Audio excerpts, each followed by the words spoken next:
রাজধানীতে সচিব পরিচয়ে প্রতারণা, ইউরোপে চাকরি ও বসবাসের প্রতিশ্রুতি দিয়ে লাখ লাখ টাকা হাতিয়ে নেওয়ার অভিযোগ। বিমানবন্দরে যাওয়ার পর ফাঁস হয় কারসাজি, গ্রেফতার এক। বেশি দামে নতুন তরঙ্গ কেনায় দ্রুতগতির ইন্টারনেট সহ বাড়বে গ্রাহক সেবার মান। আশা মুঠোফোন অপারেটরদের, বাড়তি টাকার জোগানে চাপ বাড়বে গ্রাহকের উপর। রমজান চলে আসলেও চট্টগ্রাম বন্দরে আমদানিকৃত ভোগ্যপণ্য খালাসে ব্যবসায়ীদের অনীহা। জাহাজে কন্টেইনার জট এড়াতে কঠোর অবস্থানে বন্দর কর্তৃপক্ষ, দ্বিগুণ করা হলো জরিমানা।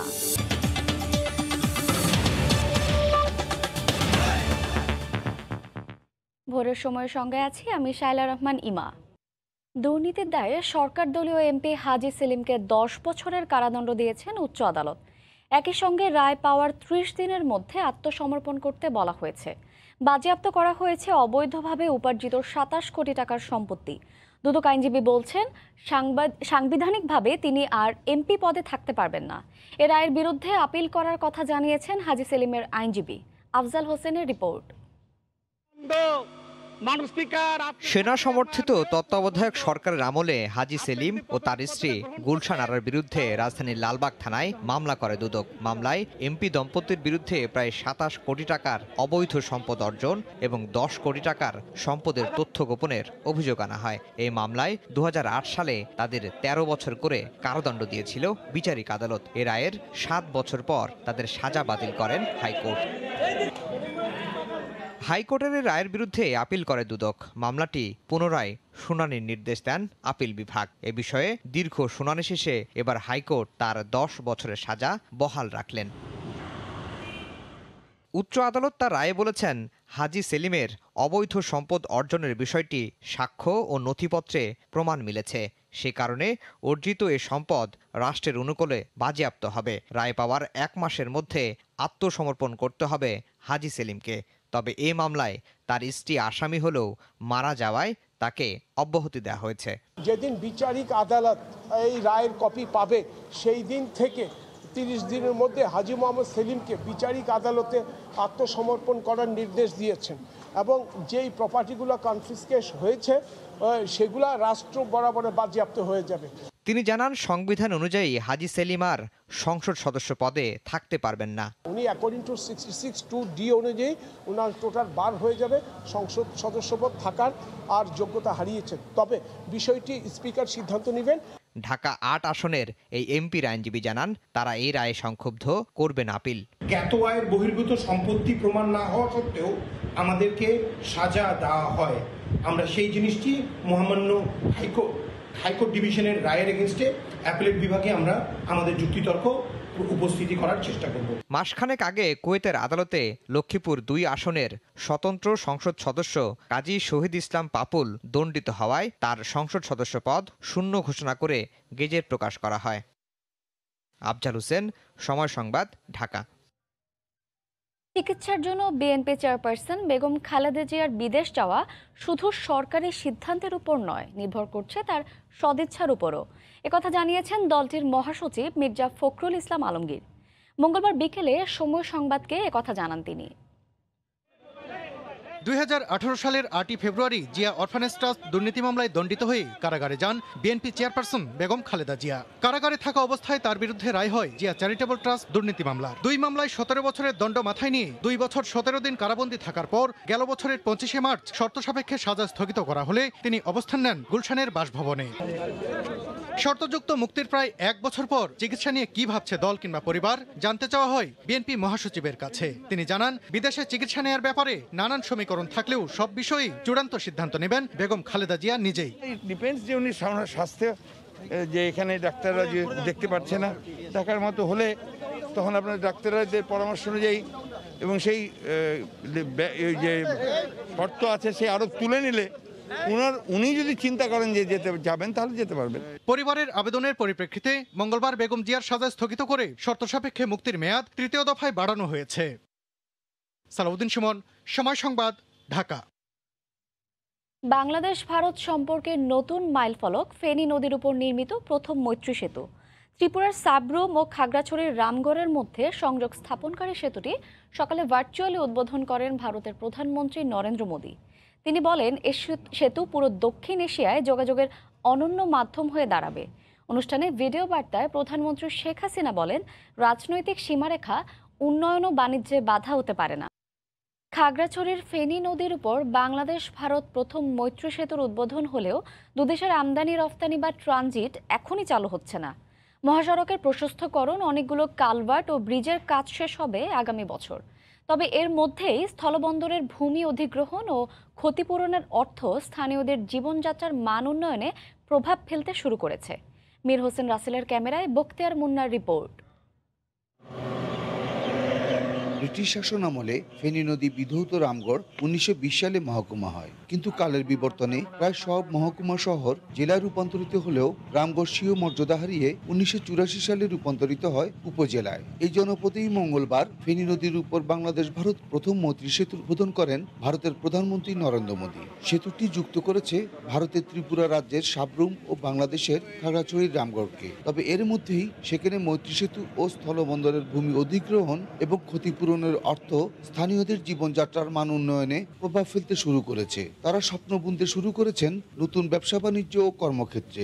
লোকালি ব্যবসা বাণিজ্য একটু প্রসার হবে। এখানে অনেক লোকজন আসবে, ব্যবসায়িক এটা কি বলে পর্যটনের দিক দিয়ে আমরা কিছুটা ডেভেলপ করব। এখানের স্থানীয় লোকজনের কিছুটা ব্যবসায়িকভাবে সফল হবে। এই ব্রিজটাকে কেন্দ্র করে এই জায়গার ভ্যালু অনেক বেড়ে গেছে। অবহেলিত রামগড়বাসীর নতুন দিগন্তের দ্বার উন্মোচনে বাংলাদেশ ও ভারতের সরকার প্রধানের প্রতি কৃতজ্ঞতা জানালেন এই জনপ্রতিনিধি। রামগড়ের আর্থসামাজিক উন্নয়ন হবে। রামগড়ে শুধু পুরা খাগড়াছড়ি জেলার বারিহাট থেকে রামগড় খাগড়াছড়ি পর্যন্ত আর্থসামাজিক উন্নয়ন হবে, কর্মসংস্থান বাড়বে, ওয়্যার হাউস হবে, লোড আনলোড হবে। রামগড় পৌরবাসীর পক্ষ থেকে, আমার ব্যক্তিগত পক্ষ থেকে মাননীয় প্রধানমন্ত্রীকে ধন্যবাদ জানাচ্ছি। এদিকে স্থলবন্দরের প্রাথমিক পর্যায়ের কাজ শুরু হলেও সেতু থেকে ঢাকা চট্টগ্রাম মহাসড়কের সাথে 38 কিলোমিটারের সংযোগ সড়কের 36 মিটার প্রশস্তকরণ, 17টি ব্রিজ, 31টি কালভার্টের কাজ শেষ হবে আগামী বছর। এর আগে দুদেশের আমদানি রফতানি বা ট্রানজিট সম্ভব নয়। ব্যবসা বাণিজ্যের সম্প্রসারণের জন্য দুই দেশের মধ্যে এখানে যে আরও অবকাঠামো উন্নয়ন দরকার, যেমন বন্দর আছে, কাস্টমসের যে অবকাঠামোগুলো যদি শেষ হয়, এটা পূর্ণ সুফল পাওয়া যাবে। ত্রিপুরার সাবরুমের সঙ্গে খাগড়াছড়ির রামগড়ের মহামুনিতে সংযোগকারী মৈত্রী সেতুটি নির্মাণে ভারত 82.5 কোটি রুপি ব্যয় করেছে। বখতিয়ার মুন্না, সময় সংবাদ, খাগড়াছড়ি। বাংলাদেশ ও ভারতের মধ্যকার পরিবহন যোগাযোগ ব্যবস্থা নির্বিঘ্ন হলে বাংলাদেশের জাতীয় আয় বাড়বে 17% আর ভারতের বাড়বে 8%। এই তথ্য উঠে এসেছে বিশ্ব ব্যাংকের প্রতিবেদনে। মঙ্গলবার এই প্রতিবেদন প্রকাশ অনুষ্ঠানে সংস্থাটি জানিয়েছে, বাংলাদেশ ভৌগোলিকভাবে সুবিধাজনক অবস্থানে থাকলেও পিছিয়ে রয়েছে আঞ্চলিক পরিবহন ব্যবস্থায়। এক্ষেত্রে বিশ্ব ব্যাংক বাংলাদেশের পাশে থাকলেও ভারত গুরুত্ব দিতে চায় নিজস্ব বিনিয়োগকে। সবেমাত্র উন্নয়নশীল দেশের চূড়ান্ত সুপারিশ পেয়েছে বাংলাদেশ, আর বর্তমানে বিশ্ব অর্থনীতির পঞ্চম শীর্ষ দেশ ভারত। দ্বিপাক্ষিক বাণিজ্য বৃদ্ধিতে দীর্ঘদিন ধরেই কাজ করে আসছে প্রতিবেশী দেশ দুটি। তবে বিভিন্ন সময় বন্দর সুবিধা বাড়ানো ও আঞ্চলিক অর্থনীতিকে শক্তিশালী করতে চুক্তিসহ বিভিন্ন উদ্যোগ নেওয়া হলেও পিছিয়েই থেকেছে নির্বিঘ্ন পরিবহন যোগাযোগ ব্যবস্থা। বিশ্বব্যাংকের প্রতিবেদন বলছে, এই দুর্বলতা কাটিয়ে উঠতে পারলে ভারতের জাতীয় আয় যেমন বাড়বে তেমনি বাড়বে বাংলাদেশের। শুধু তাই নয়, ভৌগোলিকভাবে অবস্থানের সুবিধা কাজে লাগাতে পারলে বাংলাদেশ হবে নেপাল, ভুটান, ভারত সহ পূর্ব এশিয়ার দেশগুলোর কৌশলগত বাণিজ্য পথ। এশিয়ার আঞ্চলিক বাণিজ্য সম্প্রসারণে ভৌগোলিকভাবে বাংলাদেশের অবস্থান বেশ গুরুত্বপূর্ণ। তবে পণ্য পরিবহনে বন্দর কেন্দ্রিক সুবিধা ও বহুমাত্রিক দ্বিপাক্ষিক যোগাযোগ ব্যবস্থা শক্তিশালী না হওয়ায় সম্ভাবনার সবটুকু কাজে লাগানো যাচ্ছে না। বাংলাদেশের সঙ্গে রেল, সড়ক ও অভ্যন্তরীণ জলপথে যোগাযোগ ব্যবস্থাকে শক্তিশালী করতে ভারতের বিনিয়োগ ঠেকেছে $2.5 বিলিয়ন।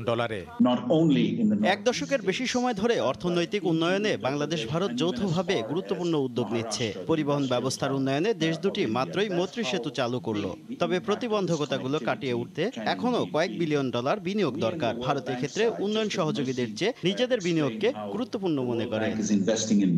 বিশ্বব্যাংক বলছে, দেশ দুটির মধ্যকার পরিবহন যোগাযোগ প্রতিবন্ধকতাগুলো কেটে গেলে ভারতে বাংলাদেশের রপ্তানি বাড়বে 297% আর বাংলাদেশে ভারতের রপ্তানি বাড়বে 172%। কামরুল হাসান সবুজ, সময় সংবাদ, ঢাকা। করোনার সংক্রমণ আবারও বেড়ে যাওয়ায় সবাইকে সতর্ক করেছেন প্রধানমন্ত্রী শেখ হাসিনা। একই সঙ্গে ঘরের বাইরে মাস্ক পরা ও যথাসম্ভব সতর্কতা অবলম্বনের নির্দেশনা দিয়েছেন সরকার প্রধান। মঙ্গলবার সকালে সচিবালয়ে মন্ত্রিসভার নিয়মিত বৈঠকে গণভবন থেকে ভার্চুয়ালি যোগ দিয়ে শেখ হাসিনা একথা বলেন। বৈঠকে কুড়িগ্রাম কৃষি বিশ্ববিদ্যালয় আইন 2021 ও বাংলাদেশ শিশু হাসপাতাল ও ইনস্টিটিউট আইন 2021-এর খসড়ার চূড়ান্ত অনুমোদন দেওয়া হয়। পরে ব্রিফিংয়ে মন্ত্রিপরিষদ সচিব খন্দকার আনোয়ারুল ইসলাম বলেন, আসন্ন রমজানে ভোজ্য তেল, চিনি, মসুর ডাল, খেজুর ও পেঁয়াজের সরবরাহ স্বাভাবিক থাকবে। একই সঙ্গে করোনা নিয়ে প্রধানমন্ত্রীর নির্দেশনাও তুলে ধরেন তিনি।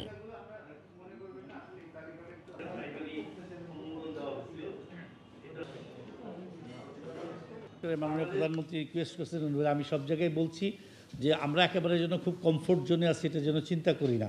Yes, we are in much more better condition than a lot of other countries, কিন্তু it does not give us the certainty যে আমরা একেবারে কমফোর্ট জোনে আছি। সুতরাং আমরা যে যেখানেই থাকি, ভ্যাকসিন নেই বা না নেই, আমরা যেন অবশ্যই তিনটা জিনিস বলছেন। প্রথমটা হলো অবশ্যই মাস্ক ইউজ করি ইন অল কেসে, যথাসম্ভব আমরা যেন সতর্কতা অবলম্বন করি। আর 3 নম্বর হলো পাবলিক গ্যাদারিং যেখানে হচ্ছে, বিশেষ করে আপনার কক্সবাজার বা হিল ট্র্যাক্টে বা আমাদের ওই যে বিভিন্ন সামাজিক বা ধর্মীয় যে গ্যাদারিংগুলো হচ্ছে, সেখানে আমরা যেন একটা লিমিটেড সংখ্যায় থাকি। দেশের বাইরে করোনা পরিস্থিতির খবর। ফ্রান্সের ভ্যাকসিন কার্যক্রম দ্রুত গতিতে চললেও তা নিয়ে মানুষের মধ্যে অসন্তুষ্টি রয়েছে।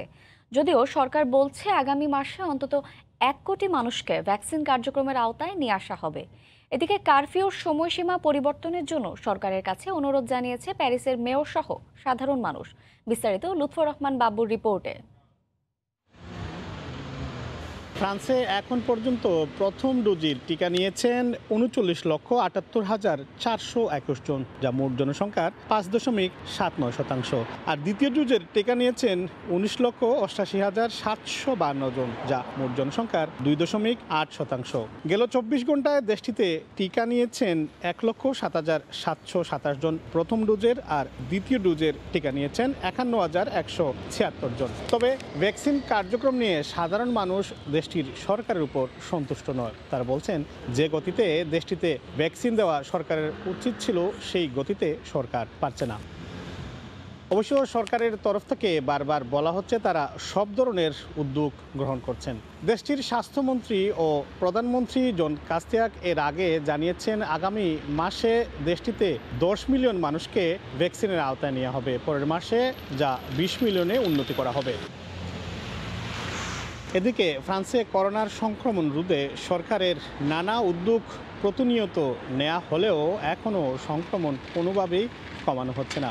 দেশটিতে নানারূপ বিধিনিষেধ আরোপ করা হয়েছে। চলমান রয়েছে সান্ধ্যকালীন কারফিউ। সন্ধ্যা 6টা থেকে সকাল 6টা পর্যন্ত কারফিউ বলবৎ রয়েছে। তবে এই কারফিউর সময় নিয়ে প্রশ্ন তুলেছেন প্যারিসের মেয়র আন্নে হিদালগো।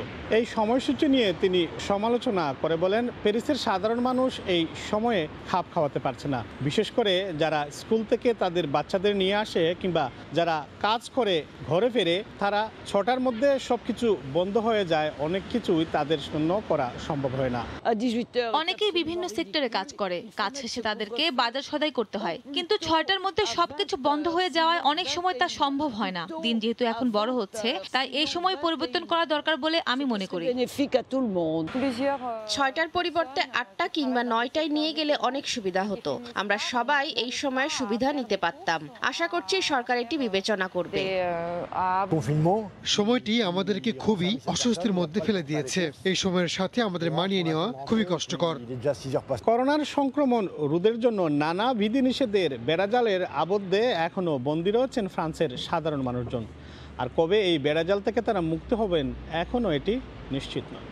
মামুনুল হোসেন বাবু, সময় সংবাদ, প্যারিস। ধীরে ধীরে নিয়ন্ত্রণে আসছে ইউরোপের বিভিন্ন দেশের করোনা পরিস্থিতি। গ্রীষ্মকালে ভ্যাকসিন কার্যক্রমে গতি আনতে কাজ করছে গোটা ইউরোপ। এদিকে মঙ্গলবার দ্বিতীয় মেয়াদে পর্তুগালের প্রেসিডেন্ট হিসেবে দায়িত্ব নিয়েছেন মার্সেলো রেবেলো ডি সোজা। করোনা মহামারী পরবর্তী সংকট মোকাবেলায় নিজের সবটুকু দেওয়ার আশ্বাস দেন তিনি। বিস্তারিত জানাতে পর্তুগালের লিসবন থেকে সরাসরি যুক্ত হচ্ছেন সহকর্মী তারিকুল হাসান আশিক। আশিক।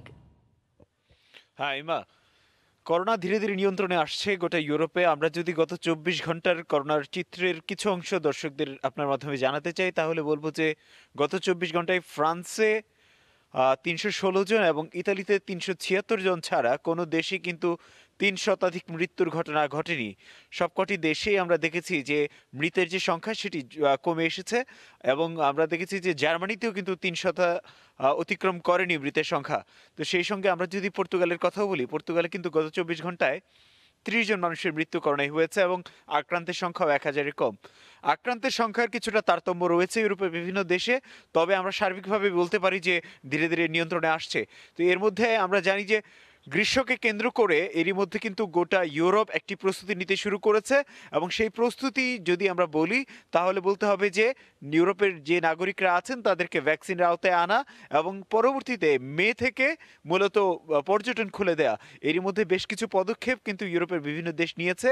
ইউরোপিয়ান কমিশনের president Ursula von der Leyen তিনি কিন্তু চেষ্টা করছেন যে ইউরোপের নাগরিকরা এখন এরই মধ্যে 10% মোট ইউরোপের মোট জনসংখ্যার 10% ভ্যাকসিনের আওতায় এসেছে।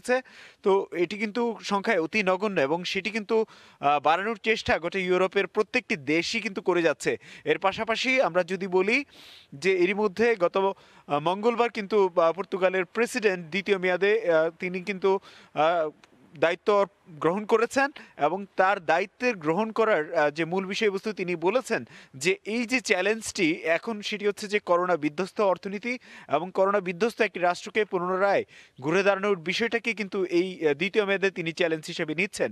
তো এরই মধ্যে আমরা যেটি বলেছি যে গোটা ইউরোপের জিডিপির 10% কিন্তু নির্ভর করে পর্যটনের উপর, বিশেষ করে স্পেন, ইতালি, পর্তুগালের মতো কয়েকটি দেশ সম্পূর্ণভাবেই পর্যটন নির্ভর অর্থনীতি, এবং এই দেশগুলি কিন্তু মেকে কেন্দ্র করে তাদের পর্যটন ঘুরে দাঁড়ানোর আশা করছে। এবং সেক্ষেত্রে ভ্যাকসিন পাসপোর্টের যে কথাটি বলা হচ্ছে, অর্থাৎ যে সকল নাগরিকরা যে কোনো ইউরোপিয়ান মেডিসিন এজেন্সির যে অনুমোদন পাওয়া যে কোনো একটি ভ্যাকসিনের 2টি ডোজ গ্রহণ করেছেন তারা কিন্তু মে থেকে পর্যটন শুরু হলে ইউরোপে প্রবেশ করতে পারবেন।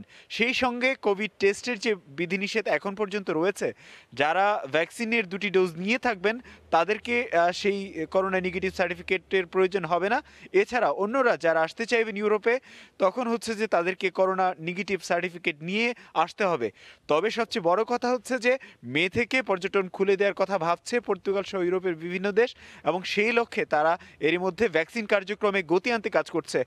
এবং এর পাশাপাশি আমরা যদি আরও একটু বলি যে এখন ইউরোপের অধিকাংশ দেশে ফাইজার বায়োএনটেকের যে ভ্যাকসিনটি সেটি কিন্তু প্রয়োগ করা হচ্ছে। এরই মধ্যে আরও কয়েকটি ভ্যাকসিনের অনুমোদন কিন্তু ইউরোপিয়ান মেডিসিন এজেন্সি এরই মধ্যে দিয়েছে, এবং এই ভ্যাকসিনগুলি যেহেতু ফাইজার অ্যান্ড বায়োএনটেকের যথেষ্ট সাপ্লাই এখন পর্যন্ত গোটা ইউরোপ পায়নি, তাই বিভিন্ন যেসব ভ্যাকসিন অনুমোদন পেয়েছে সেসব ভ্যাকসিন আমদানি করে ইউরোপের নাগরিক যারা রয়েছেন তাদেরকে ভ্যাকসিনের আওতায় এনে এই কার্যক্রমকে গতিশীল করার চেষ্টা করছে গোটা ইউরোপ। তো সবকিছু মিলিয়ে আশা করা যাচ্ছে যে এপ্রিলে হয়তো সামারের কিছু অংশ আসতে পারে, এবং মের দিকে গিয়ে হয়তো পর্যটন খুলে দেওয়া হতে পারে ইউরোপের বিভিন্ন দেশে। তো এই ছিল ইমা ইউরোপের সার্বিক করোনা পরিস্থিতি, এবং পর্তুগালের প্রেসিডেন্ট এর মধ্যে দ্বিতীয় মেয়াদের দায়িত্ব গ্রহণ করেছেন। সবকিছু মিলিয়ে এই ছিল সবশেষ খবর পর্তুগাল থেকে। ইউরোপের সবশেষ করোনা পরিস্থিতি এবং পর্তুগালের প্রেসিডেন্টের দায়িত্ব গ্রহণ পরবর্তী সবশেষ খবর জানাতে আমাদের সঙ্গে এতক্ষণ যুক্ত ছিলেন সহকর্মী তারিকুল হাসান আশিক। ভোরের সময় আরও থাকছে মানব বর্জ্য থেকে উন্নত মানের সয়েল কন্ডিশনার তৈরির উদ্যোগ। সৈয়দপুরে চলছে কার্যক্রম, পরিবেশ বান্ধব হয় আধুনিক প্রযুক্তির রাজধানীতেও ব্যবহারের পরামর্শ।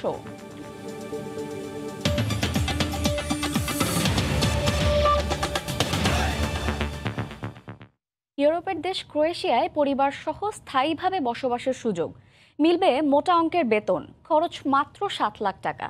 টিকিট ভিসাও রেডি, কিন্তু বিমানবন্দরে গিয়ে জানা গেল সবই ভুয়া।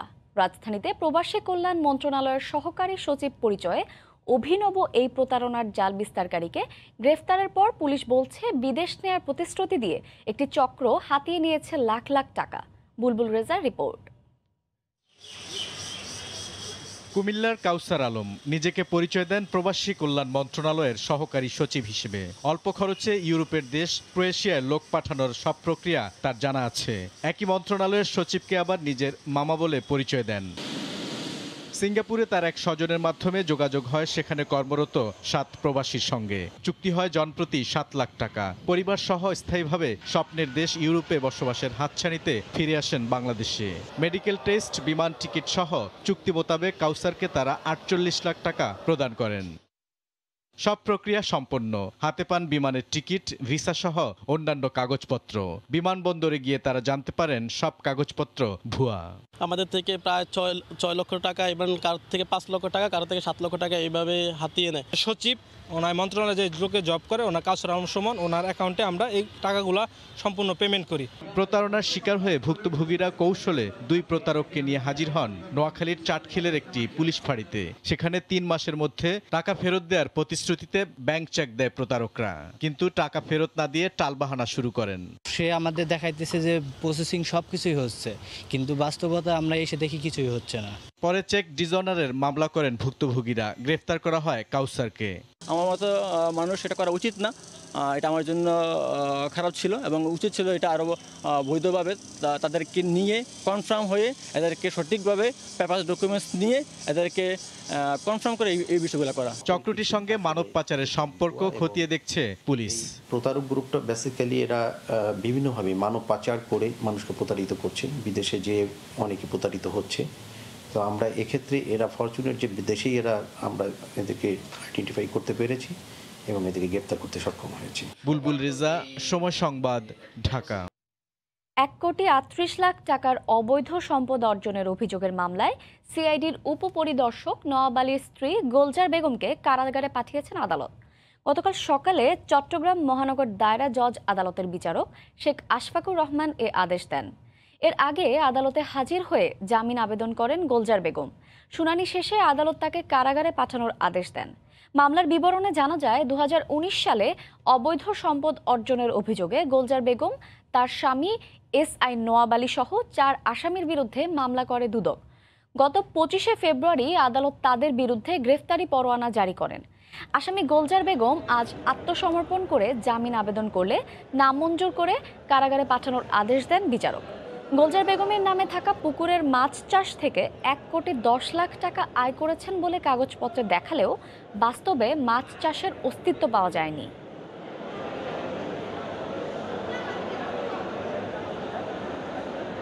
নওয়াব আলী সে পুলিশের সাব ইন্সপেক্টর, সিআইডিতে ছিল, এখন ঢাকাতে আছে সে। আর তার ওয়াইফ আপনার গুলজার বেগম কোর্টে সারেন্ডার করেছিল। দুদকের পক্ষ থেকে আমরা তীব্র আপত্তি করেছি। মাননীয় মহানগর সিনিয়র স্পেশাল জজ জনাব শেখ আশফাকুর রহমান সাহেবের আদালতে বিস্তারিত শুনানি শেষে আসামিকে হাজতে প্রেরণ করা হয়েছে। বিশাল বিনিয়োগের দেশি বিদেশি প্রতিষ্ঠান থাকলেও মুঠোফোন সেবার দিক দিয়ে উগান্ডা, সুদানের চেয়েও পিছিয়ে বাংলাদেশ। এর জন্য প্রয়োজনীয় তরঙ্গের অভাবকেই দায়ী করে আসছেন অপারেটররা। গ্রাহক সেবার মান বাড়াতে এবার বিটিআরসির কাছ থেকে উচ্চ মূল্যে তরঙ্গ কিনল অপারেটরগুলো। কিন্তু এতে বাড়বে কি গ্রাহক সেবার মান? এই উচ্চ মূল্যের যোগানই বা আসবে কোথা থেকে? উত্তর খুঁজেছেন রিপোর্টার শুভ খান। বিটিআরসির সদ্য শেষ হওয়া নিলামে 27.4 মেগাহার্জ তরঙ্গের পুরোটাই কিনেছে বেসরকারি 3 মুঠোফোন অপারেটর। নতুন কেনা তরঙ্গ মিলিয়ে বর্তমানে 4 মুঠোফোন অপারেটরের তরঙ্গের পরিমাণ 156.6 মেগাহার্জ, যা দিয়ে আগামী এপ্রিল থেকে 17,33,00,000 গ্রাহককে সেবা দিতে শুরু করবে। সোমবারের নিলামে সর্বোচ্চ দামে সবচেয়ে বেশি 10.4 মেগাহার্জ তরঙ্গ কেনে গ্রামীণ ফোন। প্রায় 1200 কোটি টাকার এই তরঙ্গ নেটওয়ার্কে যোগ হলে প্রতি মেগাহার্জে চাপ কমবে প্রায় 5 লাখ গ্রাহকের। সেবার মান বাড়লেও তরঙ্গ কেনায় এই বাড়তি অর্থের যোগান দেবে কারা? নতুন তরঙ্গ নেটওয়ার্কে যুক্ত হলে ভয়েস কলে উন্নতির পাশাপাশি প্রত্যন্ত এলাকায় আরো দ্রুত গতির ইন্টারনেট সুবিধা দিতে পারবো আমরা। রবি বলছে বাড়তি দামের টাকা আসবে গ্রাহকের পকেট থেকেই। নতুন কেনা 7.6 মেগাহার্জ তরঙ্গ যোগ হলে রবির প্রতি মেগাহার্জ তরঙ্গে গ্রাহক কমবে প্রায় 2 লাখ। এত দামে যখন স্পেকট্রাম কেনা হয়, এটা বার্ডেন তো কোম্পানির উপরে পড়বেই, এবং কোম্পানির উপরে বার্ডেনটা পড়লে অটোমেটিক্যালি এটা যারা সাবস্ক্রাইবার তাদের উপরেও পড়বে। সেবার মান বাড়িয়ে প্রতিযোগিতায় টিকে থাকতে প্রায় 1000 কোটি টাকায় 9.4 মেগাহার্জ তরঙ্গ কিনেছে বাংলালিংক। এই নতুন তরঙ্গ যোগ হলে প্রতি মেগাহার্জ তরঙ্গ দিয়ে প্রায় 9 লাখ গ্রাহককে সেবা দেবে তারা। আশা করছি যে এই স্পেকট্রামটা নিয়ে আমাদের সাবস্ক্রাইবারের জন্য এক্সপিরিয়েন্সটা অনেক ভালো হবে, আমরা ডেটা স্পিডও আরও বেড়ে দিতে পারবো। নতুন করে না কিনলেও তরঙ্গ অনুপাতে গ্রাহক সংখ্যা সবচেয়ে কম রাষ্ট্রীয় অপারেটর টেলিটকের। বর্তমানে 25.2 মেগাহার্জ তরঙ্গ দিয়ে সেবা দিচ্ছে 55 লাখ গ্রাহককে। প্রতি মেগাহার্জ তরঙ্গ দিয়ে প্রায় 2 লাখ গ্রাহককে সেবা দিচ্ছে টেলিটক। আমাদের গ্রাহক যে পরিমাণ আছে, এটাকে যদি আরো দ্বিগুণ করে দিই, তাহলেও আমাদের কোয়ালিটি অফ সার্ভিস অন্তত স্পেকট্রামের জন্য ডিটেরিয়েট করবে না। এবারে নিলামে তরঙ্গ বিক্রি বাবদ সরকারের রাজস্ব আয় হয়েছে প্রায় 3100 কোটি টাকা। গোটা 3 প্রকল্প বাস্তবায়ন করছে। শুভ খান, সময় সংবাদ, ঢাকা। হোটেল কিংবা বিমানের কমিশনে ছলচাতুরির কারণে দেশে এজেন্ট ভিত্তিক পর্যটন ব্যবসার প্রসার হচ্ছে না। আবার ভ্রমণ সেবা নিতেও ব্যাংকগুলো চার্জ নিচ্ছে এজেন্ট ও গ্রাহক দুপক্ষ থেকেই। অনলাইন পর্যটন ব্যবসার হালচাল নিয়ে অ্যাভিয়েশন ম্যাগাজিন দ্য মনিটর আয়োজিত সেমিনারে উঠে আসে এমন মতামত, যদিও আলোচকরা মনে করেন সম্মিলিতভাবেই প্রতিশ্রুতির অভাব রয়েছে ব্যবসায়ীদের। জুবায়ের ফয়সালের রিপোর্ট। কাজে কর্মে ব্যস্ততা থেকে রেহাই কিংবা নিজেকে কিছু সময় দেওয়ার ভাবনা থেকেই দেশে বাড়ছে ভ্রমণ পিপাসুদের সংখ্যা। তাই ছুটির দিনগুলোতে পর্যটন কেন্দ্রগুলোই উপচে পড়া ভিড়। কিন্তু চাইলেই কি আর ছুট দেয়া যায়? এখানেও রয়েছে নানা রকম ঝক্কি ঝামেলা। পর্যটকদের অসন্তোষের বড় জায়গা হোটেল আর যাতায়াতের টিকিট বুকিং নিয়ে। তারপরও পর্যটকদের আগ্রহ থেকেই দেশে বাড়ছে অনলাইন ভিত্তিক পর্যটন ব্যবসা। ট্রাভেল এজেন্সি বা আমাদের এই বিজনেস এই পার্টটা এত ডাইনামিক, এতটা টেকনোলজি নির্ভর, unless you have a research and development cell or other entity has research and development, actually we can't go that far. এবং যদি আমরা এটা ব্যবহার করি আমরা অনেক বাড়তে পারবো। তবে এই ব্যবস্থায় অনৈতিক প্রতিযোগিতা করতে গিয়ে কোনো এজেন্ট মানছেন না 7% কমিশন সীমা। এমন অভিযোগ উঠে আসে ঢাকায় আয়োজিত এক সেমিনারে। পাশাপাশি ক্রেডিট কার্ড পেমেন্টে পর্যটক কিংবা এজেন্ট যে কোনো একজনের কাছ থেকে চার্জ নিতে ব্যাংকগুলোর প্রতি আহ্বান জানান ব্যবসায়ীরা। কিছু বিশৃঙ্খলা যারা অনলাইন টিকিটিং করেন তারা বিভিন্ন অফার দিয়ে টিকিট ইস্যু করছে। আমরা একটা নীতিমালার মধ্যে থেকে এক প্ল্যাটফর্মের থেকে ব্যবসাটা করি। আপনার বাস্কেটে এত টাকা জমা হচ্ছে, সে টাকা আপনি অন্য কোনো জায়গায় ইনভেস্ট করতে পারেন, আবার আমার থেকে 2% করেন, আবার মাঝখানে অন্য কোম্পানি আছে তাদের থেকে নেন। সো এই ওটিএর গুলির জন্য কিন্তু এটা আরেকটা নতুন সমস্যা। সেমিনারে আলোচকরা জানান অনলাইন ভিত্তিক সেবা কার্যক্রমে গতি এলে পর্যটন খাতে বছরে 2,500 কোটি টাকার আয় বেড়ে হতে পারে দ্বিগুণ। জুবায়ের ফয়সাল, সময় সংবাদ, ঢাকা। এক সপ্তাহের ব্যবধানে দেশের বাজারে আবারও কমল স্বর্ণের দাম। এবার প্রতি ভরি স্বর্ণের দাম কমল 2,000 টাকা। এ নিয়ে চলতি বছর 3 ধাপে ভরি প্রতি স্বর্ণের দাম 5,540 টাকা কমালো বাংলাদেশ জুয়েলার্স সমিতি বাজুস। মঙ্গলবার দাম কমানোর সিদ্ধান্তের পর গণমাধ্যমে বিজ্ঞপ্তি পাঠায় সংগঠনটি। এতে বলা হয় বুধবার থেকেই নতুন দাম কার্যকর হবে। নতুন মূল্য অনুযায়ী প্রতি ভরি 22 ক্যারেট স্বর্ণের দাম পড়বে 69,109 টাকা। 1 ভরি 21 ক্যারেটের দাম 65,960 টাকা। 18 ক্যারেটের দাম 57,211 আর প্রতি ভরি সনাতন স্বর্ণ বিক্রি হবে 46,889 টাকায়। তবে এবারও রূপার দামের কোনো পরিবর্তন আনেনি বাজুস। স্বর্ণের দাম কমানোর ফলে দেশীয় বাজারে জুয়েলারি ব্যবসার অচল অবস্থা অনেকটাই কেটে যাবে বলে মনে করে সংগঠনটি। এর আগে গত 3রা মার্চ 1 ভরি স্বর্ণের দাম 1,516 টাকা কমানো হয়।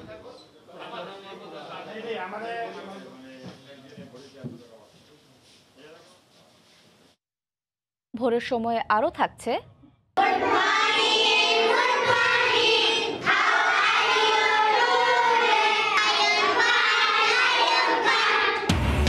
রোহিঙ্গা শিশুদের জন্য ভাষান্তরে চালু হয়েছে শিক্ষা কার্যক্রম, কমবে অপরাধ প্রবণতা। মিয়ানমারে ফেরার পর উন্নত জীবনের পথ দেখাতে নানা উদ্যোগ।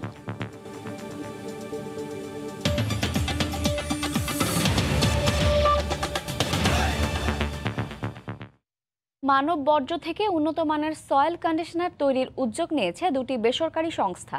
টাঙ্গাইলের সফল পরীক্ষার পরে এবার চলছে সৈয়দপুরে পরীক্ষামূলক কার্যক্রম। প্রক্রিয়াজাতে এই কন্ডিশনার উন্নত মানের সার, যা পরিবেশ বান্ধবও বটে। রাজধানীর মতো বড় শহরগুলোতে এ ধরনের উদ্যোগ নিতে তাগিদ দিয়েছেন নগরবিদরা। প্রতিদিনই দেশে শত শত টন বর্জ্য উৎপন্ন হচ্ছে, আর এই বর্জ্য ব্যবস্থাপনা নিয়েও অভিযোগের অন্ত নেই। বিশেষ করে মানব বর্জ্য ব্যবস্থাপনায় কোনো উদ্যোগ চোখে পড়েনি কখনো। অবশেষে এই বর্জ্য নিয়ে কাজ শুরু করেছে ওয়াটার এইড। টাঙ্গাইলের পর এবার সৈয়দপুরেও শুরু হয়েছে মানব বর্জ্য প্রক্রিয়াজাত করে উন্নত মানের সয়েল কন্ডিশনার তৈরির কাজ।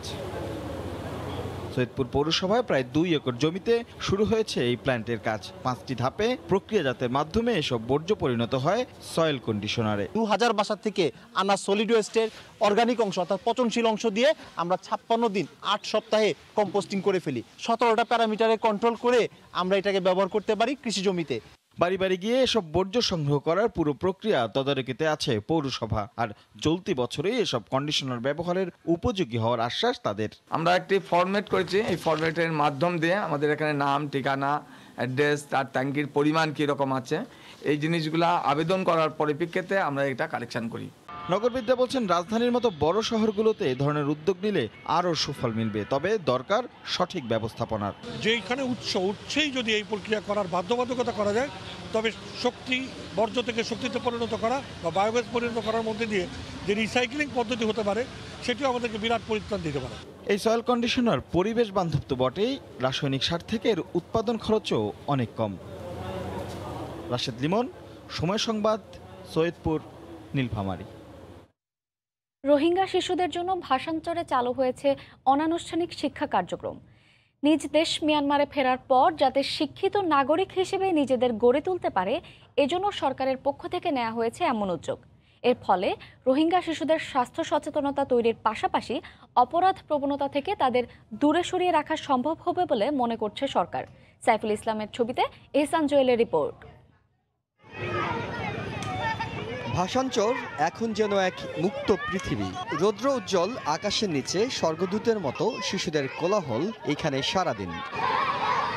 এই শিশুদের অনেককে কোলে পিঠে করে তাদের মা বাবা জীবন বাঁচাতে পালিয়ে এসেছিলেন বাংলাদেশে। সেই স্মৃতি হয়তো তাদের মনে নেই।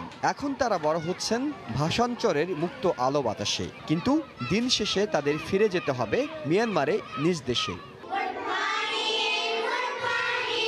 তাই বিকেলটা খেলায় কাটলেও সকাল হলেই রোহিঙ্গা শিশুদের জন্য ভাষাঞ্চরে ব্যবস্থা করা হয়েছে অনানুষ্ঠানিক শিক্ষার। মিয়ানমারের ভাষা, ইংরেজি, গণিত আর উন্নত জীবন মান, এই 4টি বিষয় পড়ানো হয় তাদের। স্কুলে যাওয়ার সুযোগ পেয়ে উন্নত জীবনের স্বপ্ন এখন রোহিঙ্গা শিশুদের চোখে মুখে। লেখাপড়া করে দোয়ান দেব, লেখাপড়া করে মাস্টারের আরো ফানি শিখাবে। আমি যেটু জানি এটু চাইতেছি আমার ইয়ং জেনারেশন এডুকেটেড বানাইতো। 3টা ক্লাসরুমে 6টা ক্লাস শুরু হয়েছে। প্রতিটা ক্লাসে 30 জন করে ছাত্রছাত্রী আছে। তারা নিজেরা যেন শিক্ষিত হয়ে শিক্ষিত জাতি হিসেবে গড়ে উঠতে পারে। জন্মের পর থেকে ঠিকানাহীন রোহিঙ্গা এই শিশুরা জেনে যায় পৃথিবীটা কতটা নির্মম। ভবিষ্যতের জীবন যুদ্ধে বেঁচে থাকার জন্য যতটা প্রস্তুতি প্রয়োজন, তার জন্যই তাদের প্রস্তুত করে তোলা হচ্ছে। আপাতত 5 থেকে 11 বছর বয়সী শিশুদের অন্তর্ভুক্ত করা হয়েছে শিক্ষা কার্যক্রমে। অনুমতি পেলে এর পরিধি আরও বাড়ানো হবে। রিসেন্টলি একটা চিঠি পেয়েছি প্রাথমিক একটা শিক্ষা দপ্তর থেকে, হাতিয়া উপজেলার চরেশ্বর ইউনিয়ন উপলক্ষে অনুদান আসবে। তো এই ধরনের অনুদানের প্রেক্ষিতে যদি ওদের শিক্ষা ব্যবস্থাটাকে যদি সুষ্ঠু করা যায় ছোট বাচ্চাদের, দেন এই ধরনের বড় ধরনের কোনো ক্রাইমগুলি থেকে তারা দূরে থাকবে। প্রাথমিকভাবে 180 জন শিক্ষার্থীকে 2 শিফটে পাঠদান করা হচ্ছে। এহসান জুয়েল, সময় সংবাদ, ভাষাঞ্চর, নোয়াখালী। চট্টগ্রামে 36 মামলার আসামি দুর্ধর্ষ শিবির ক্যাডার নাসিরের বিচার প্রক্রিয়া দেরি হওয়ার দায়ে সংশ্লিষ্টদের দায়িত্ব থেকে অব্যাহতি নেওয়া উচিত বলে মন্তব্য করেছেন আওয়ামী লীগের প্রেসিডিয়াম সদস্য ইঞ্জিনিয়ার মোশাররফ হোসেন। গতকাল সকালে চট্টগ্রাম প্রেস ক্লাবের সংবাদ সম্মেলনে তিনি এ মন্তব্য করেন। তিনি বলেন, সাক্ষীর অভাবে নাসিরের শাস্তি হচ্ছে না তা সত্য নয়। এসব মামলায় কারো না কারোর গাফিলতি আছে বলে মন্তব্য করেন তিনি। 1992 সালের 8 মে ফটিকছড়িতে আওয়ামী লীগের সম্মেলনে দুপুর 1টার দিকে শিবির ক্যাডারদের সশস্ত্র হামলায় জমির উদ্দিন নামে একজন মারা যান। এ সময় ইঞ্জিনিয়ার মোশাররফ হোসেনের উপরও হামলা চালায় তারা। সেই ঘটনায় আদালতে সাক্ষ্য দেন মোশাররফ হোসেন।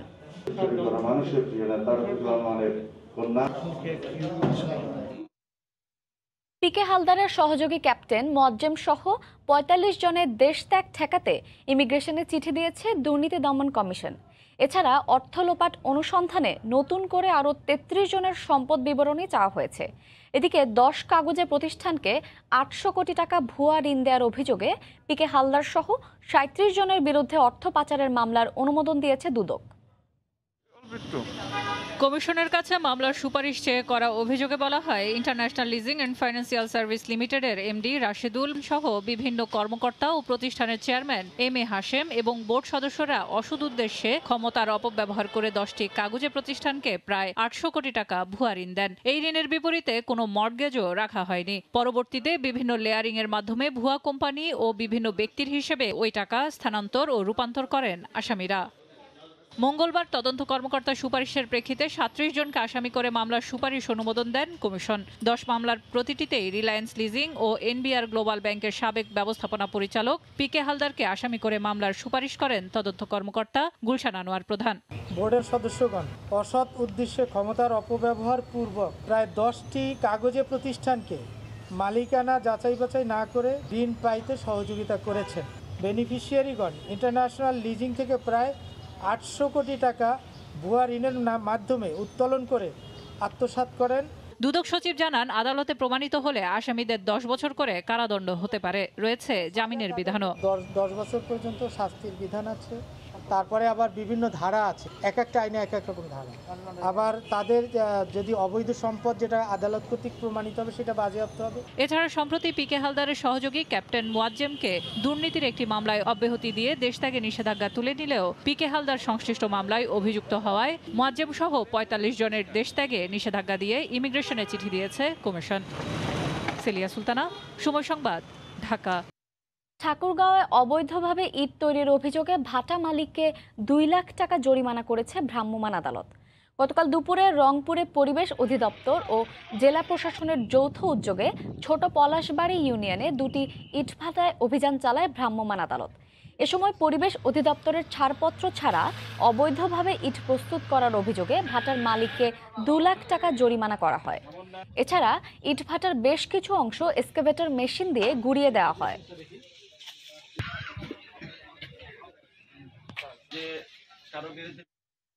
ভোরের সময়ে আরও থাকছে, মুজিব শতবর্ষের উপহার হিসেবে ঘর পেলেও জীবন জীবিকা নিয়ে বিপাকে দরিদ্র পরিবারগুলো, নেই কর্মসংস্থান, প্রশিক্ষণ সহ সব ধরনের সহযোগিতার আশ্বাস প্রশাসনের।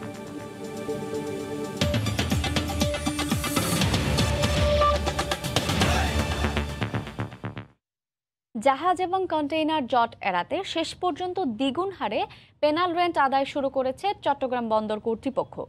এখন থেকে কন্টেইনার বন্দরের ইয়ার্ডে রাখলেই প্রতিদিন 6 থেকে 12 মার্কিন ডলার জরিমানা গুনতে হবে আমদানিকারককে, আর 11 দিনের বেশি থাকলে সেই হার হবে দ্বিগুণ। রমজান উপলক্ষে আমদানিকৃত পণ্য খালাস না করে ইয়ার্ডে ফেলে রাখায় বন্দর কর্তৃপক্ষ এই সিদ্ধান্ত নিয়েছে।